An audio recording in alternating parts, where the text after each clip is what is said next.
Go ahead. Into Go big ahead, camera. Cass. Go ahead and start doing your thing. Hello, big camera. While Cora does things. We're getting a Life is Strange television show.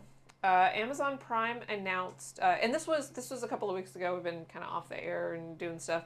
Headed by Charlie Cavell, who you might know from The End of the Fucking World and Chaos, which I know, Kat, you watched a decent amount of. I watched all of The End of the Fucking World. Did you? Yeah. Okay. He's got a weird energy.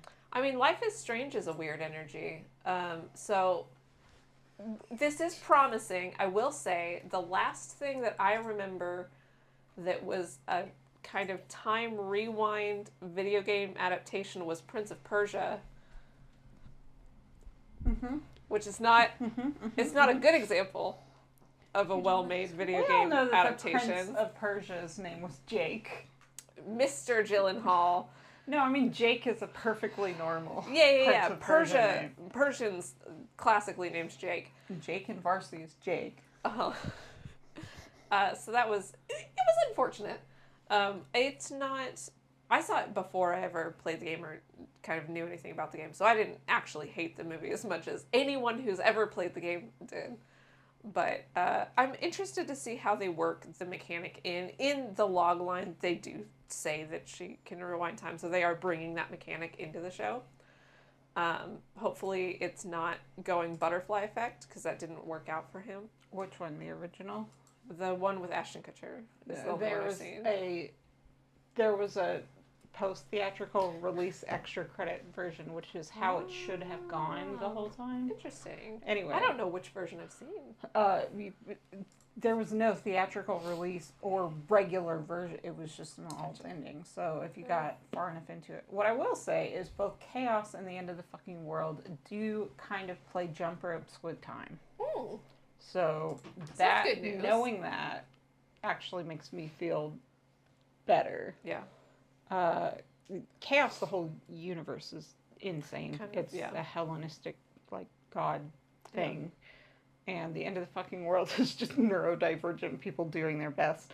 But they do, mess with the order of things in both shows and people's perception of reality. So that's encouraging. That's promising. I will admit I didn't finish Life is Strange. I started the first game, couldn't finish it, got way too stressed out at the idea of my video game actions having consequences. She's I can't save I know Scum. we as gamers. I want to save Scum, and I'm not allowed to. I know as gamers when we have things like cross platforms and media like this, Yeah. is the bar too high for Life is Strange?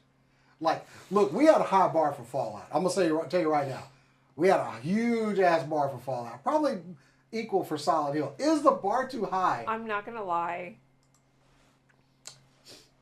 The Last of Us having an amazing season 1 and then dropping the ball that thoroughly in season 2 made me really nervous, because it had there's a lot of work by a lot of different people that goes into any piece of work, right? It's a collaborative medium. Video games are, movies are, television is. But Neil Druckmann working on the television show and the second season, the dialogue, the storytelling, being that far away from the themes, from the elements, from the characters, from just getting the story that,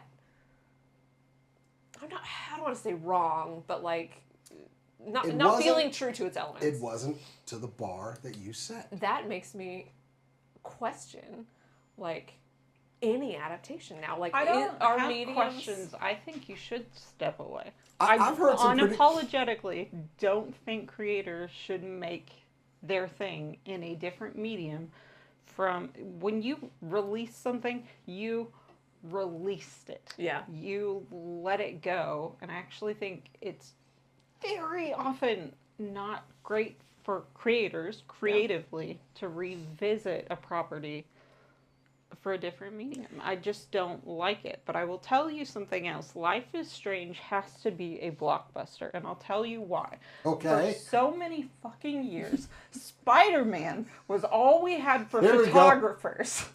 We have only had Spider-Man and Jimmy Olsen. And Spider-Man is not a real photographer. He takes selfies as a member of the paparazzi, and I'm not willing to take it. And also, like, Jimmy Olsen is fine, but he's not my bag. Life is Strange has been on my radar, not from playing it for like a decade or whatever. No, for it's been having a decade, photographer that I could cosplay. I don't care about gender swapping things. I don't care about any of that. But there's a photographer who takes taking pictures seriously, and I need it. I had another point about mediums and how adaptations work. I don't even give a shit. You're right. I'm done.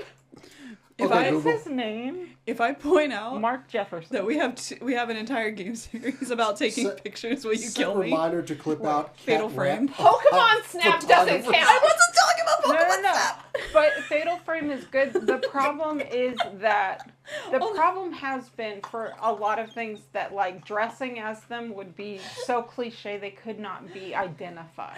That's true. Or too hard. And Mark Jefferson, by the way, does not really solve this problem as he's usually just a dude in a suit.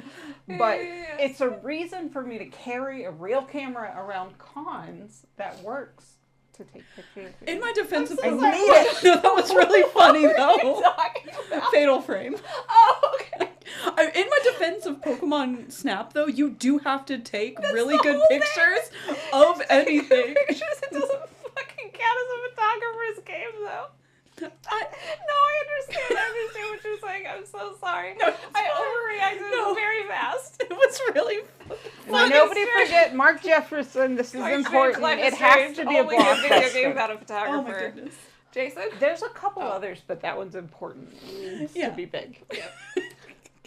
These are priorities. This went in a completely different direction. Oh, unlike all of our other shows, which are on the rails the whole time.